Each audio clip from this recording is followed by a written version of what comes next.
The Lavender Town Conspiracy is another bad Pokemon pasta.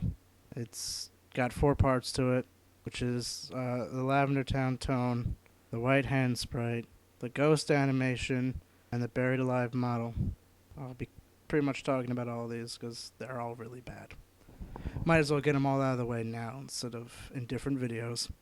Lavender Town Syndrome is also known as the Lavender Town tone, and was pretty much in the original Japanese version of the game. It was believed that Lavender Town had binaural beats or whatever that pretty much made kids from 7 to 12 have all sorts of weird symptoms, including bleeding from different orifices of their body, nightmares, and suicidal tendencies.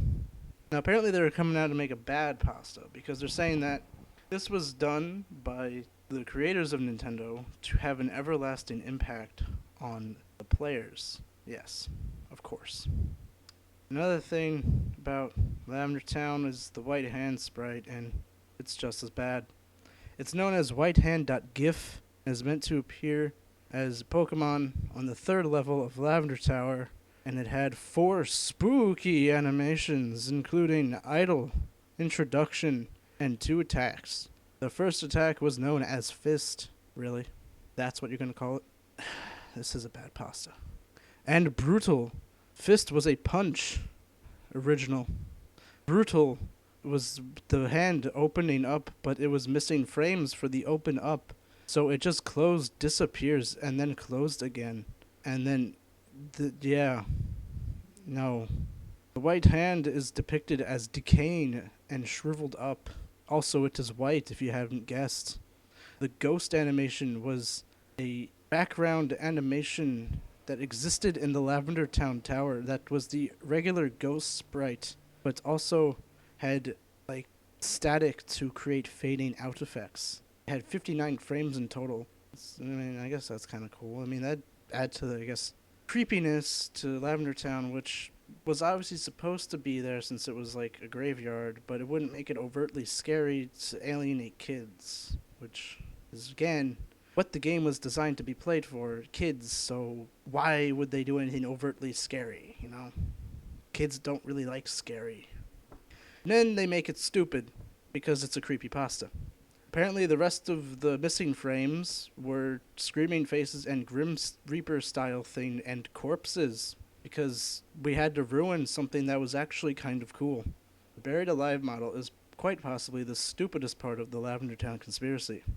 Pretty much, the first problem I have with this is that they call it the Bury Man, or the buried alive model, which is not correct, because models did not exist in the 8-bit era. There was just no models. It was called a sprite. So if you're going to make a pasta about, something that's 8-bit and creepy, you call it a model, already, just ruins your accountability. So, L to terms. Anyway, the Buried Alive model was the original boss, supposedly, of the Lavender Town Tower instead of Marowak, which is kind of interesting, but wouldn't be true because, according to the pasta, he is depicted as a decomposing man who is buried alive, which just wouldn't happen in a Pokemon game. Think about it.